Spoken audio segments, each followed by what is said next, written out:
வணக்கம். என் பேர் வர்ஷினி. நான் second BCom Hindustan College of Science and காமர்ஸில் படிக்கிறேன். இன்றைக்கி நான் ரிவ்யூ பண்ண வந்த புக்கோட பேர் வந்து மஞ்சள் வெளி. இதோட ஆசிரியர் வந்து சிஆர் ரவீந்திரன்.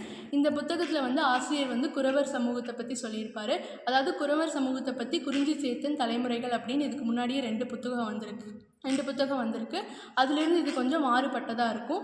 இந்த புத்தகத்தில் வந்து குறவர்கள் வந்து எப்படி வாழ்ந்தாங்க அப்படிங்கிறத பற்றி சொல்லியிருப்பாங்க. அவங்களோட வாழ்வு முறைகள்லாம் சொல்லியிருப்பாங்க.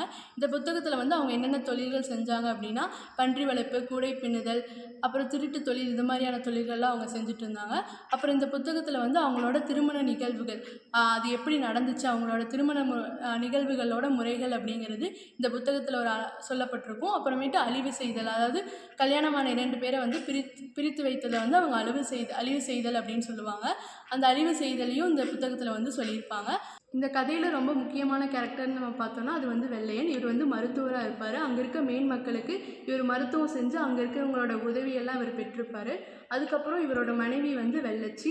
அப்புறமேட்டு இவங்களுக்கு வந்து மொத்தம் 3 மகன்கள் இருப்பாங்க. அந்த 3 மகன்களையுமே இவர் வந்து நம்ம சமூகம், அதாவது அந்த குறவர் சமூகத்தை வந்து நம்ம இழிவாக பேசக்கூடாது, அந்த தொழிலை அவங்க செய்யக்கூடாது அப்படிங்கிறதுக்காக அவங்க 3 பேர்த்தையுமே அவர் வந்து காவல்துறைக்கு வந்து படிக்க வச்சுருப்பார். அந்த 3 பேருமே மெட்ராஸில் வந்து காவல்துறை பயிற்சியில் இருப்பாங்க. அதில் முதன் மகன் சதாசிவம் மட்டும் காவல்துறைனா ஆயிருப்பான். பார்த்தோன்னா மணிக்குறவனும் நாகனும் இவங்க 2 பேரும் திருட்டு தொழில் செய்வாங்க. அது என்னென்ன திருடுவாங்கன்னா பன்றிகளை திருடுவாங்க.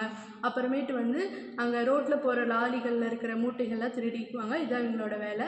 அதுக்கப்புறமேட்டு வந்து இவங்க வந்து அங்கே இருக்க மேன் மக்களுக்கு ஏதாச்சும் அவங்களோட எதிரிகள் யாராச்சும் இருந்தாங்கன்னா அவங்களோட பண்ணையில் போய் பன்றியெல்லாம் திருடிட்டு வருது, அது மாதிரி அந்த மேன் மக்களுக்கும் இவங்க வந்து இந்த உதவியெல்லாம் செய்வாங்க, மணிக்குறவனும் நாகனும். அப்புறம் இதில் வந்து மணிக்குறவன் வந்து ஒரு இடத்துல அவனோட தப்புனால அவன் வந்து இறந்து போயிடுவான். இந்த கதையில் வர அடுத்த கதாபாத்திரம் அப்படின்னு நம்ம பார்த்தோன்னா அது வந்து கேவி அப்படிங்கிற ஒரு காவல்துறை. இவர் வந்து ரொம்பவே நேர்மையான காவல்துறையாக இருப்பார். அவருக்கு வந்து அவங்க எவ்வளோ பணம் வச்சுருக்காங்க அதெல்லாம் அவருக்கு முக்கியமே கிடையாது. அவருக்கு வந்து தப்பு செஞ்சுருந்தா அவர் வந்து அவங்களுக்கும் சரியான தண்டனையை வந்து கொடுப்பாரு. இதில் வந்து ஒரு இடத்துல மேன் மக்கள் அப்படிங்கிறவங்க ரொம்பவே ஒரு பெரிய தப்பு பண்ணியிருப்பாங்க. அப்போவும் இவர் வந்து அவங்கள வந்து எதிர்த்து நின்றுப்பார். அப்படி ஒரு தைரியமான கேரக்டராக அவர் வந்து இந்த புத்தகத்தில் சொல்லப்பட்டிருப்பார். இந்த கதையில் வந்து பாப்பாத்தி அப்படிங்கிற ஒரு கேரக்டர் வருவாங்க. அவங்க யாருன்னா வெள்ளையனோட தங்கச்சியோட மகள் தான் வந்து பாப்பாத்தி. அவங்க வந்து அவங்க வந்து மதுரையில் இருப்பாங்க. அவங்க வந்து ஒரு கட்சியை சார்ந்த ஒரு பெண்ணாக இருப்பாங்க. அதனால அவங்க ரொம்ப வருஷமாக கல்யாணம் பண்ணிக்காமையே அந்த கட்சிக்காக நிறையா உதவி செஞ்சிட்ருப்பாங்க. அப்படி இருக்கும்போது சதாசிவத்தை வந்து கல்யாணம் பண்ணி வைப்பாங்க பாப்பாத்திக்கு. அப்படி கல்யாணம் பண்ணி வைக்கிறப்ப அவங்க ஒரு 2 வருஷம் கழித்து பாப்பாத்தி வந்து அந்த கட்சியோக்கு உதவி செஞ்சங்காட்டி அவளை வந்து அந்த எதிர்கட்சியை சேர்ந்தவங்க வந்து அவளை வந்து கொன்றிருப்பாங்க. கொல்லப்பட்டதுக்கப்புறம் சதாசிவமும் வந்து அவங்க அந்த துயரத்துலேருந்து மீளாமல் இருப்பாங்க. அதுக்கப்புறம் வெள்ளையன், வெள்ளச்சி அவங்க எல்லாருமே இறந்து போயிடுவாங்க. அதுக்கப்புறம் சதாசிவம் வந்து அந்த காவல்துறை வேலையை வந்து விட்டுட்டு, அவருக்கு அந்த வேலை பிடிக்காதங்காட்டி அந்த வேலையை அவர் வந்து விட்டுட்டு அதுக்கப்புறம் அவங்க அப்பாவோட மருத்துவ தொழிலே செய்வாங்க.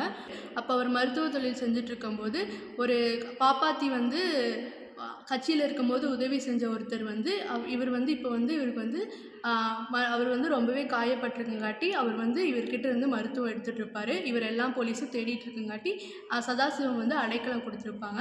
அப்படி கொடுத்துட்ருக்கும்போது அவர் வந்து அவங்கள வந்து நல்லாவே பார்த்துக்கிட்டு சதாசிவமும் இருப்பாங்க. அதாவது சதாசிவ வீட்டில் இருந்து அவர் பிரச்சனைலாம் முடிஞ்சதுக்கப்புறம் செல்லும்போது வந்து அவர் வந்து நீங்கள் உதவி செஞ்சதுக்கு ரொம்ப நன்றி அப்படின்னு சொல்லுவாங்க. அதுக்கு சதாசிவம் வந்துட்டு நாங்கள் எவ்வளோதான் உதவி செஞ்சாலும் எவ்வளோதான் நல்லது பண்ணாலும் இந்த குறவர் அப்படிங்கிற பேர் மட்டும் எங்களுக்கு எப்பயுமே போகவே மாட்டேங்குது அப்படின்னு சொல்லுவார். எல்லாருமே எங்களை குறவர் அப்படின்னு சொன்னாலே ஒரு திருட அப்படின்னு தான் பார்க்குறாங்க அப்படின்னு சொல்லும்போது அதுக்கு அவர் இருந்துட்டு நீங்கள் இதுக்கெல்லாம் கவலைப்படாதீங்க, நீங்கள் இருந்ததை விட இப்போ வந்து ரொம்பவே மாறிட்டீங்க, உங்களோட சமூகம் வந்து இப்போ ரொம்பவே உயர்ந்துருச்சு, உங்களுக்கு நிறையாவே வந்து இப்போல்லாம் உதவி செய்கிறாங்க அப்படின்னு நீங்கள் நினச்சிக்கோங்க அப்படின்னு சொல்லுவாங்க.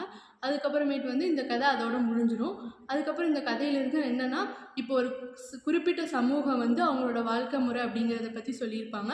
அப்புறம் அந்த சமூகம் எப்படி வந்து அடிமைப்படுத்தி வச்சிடப்பட்டிருந்தாங்க மேன் மக்களால் அப்படின்னு இந்த புத்தகத்தில் வந்து சொல்லியிருப்பாங்க. இந்த புத்தகத்தை படித்து நம்ம முன்னோர்கள்லாம் எப்படி வாழ்ந்தாங்க அப்படிங்கிறத நான் தெரிஞ்சுக்கிட்டேன். அதே மாதிரி நீங்களும் இன்னும் நிறையா புத்தகங்களை படித்து தெரிஞ்சுக்கோங்க. நன்றி.